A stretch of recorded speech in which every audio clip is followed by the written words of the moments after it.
Hello everyone and welcome to the channel. In this video guys, if you restart your system from here or shut down your system from here, we can create a shortcut to save your time. How to do it?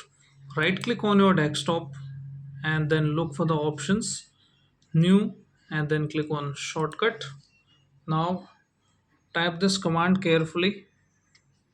Type for shutdown space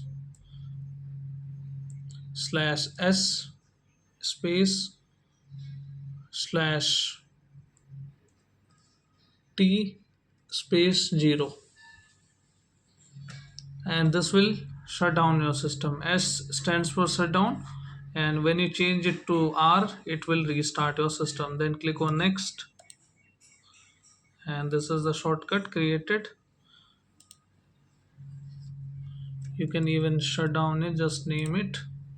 Now right click on it, go to its properties, and we can change the icon as it should be showing up the shutdown button.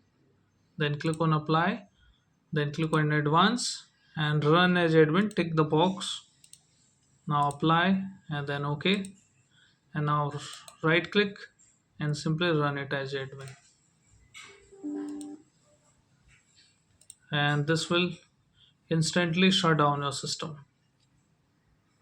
So this is a quick video guys, and I hope this video helps you. If yes, then hit like, subscribe and share. Thank you. Thanks for watching.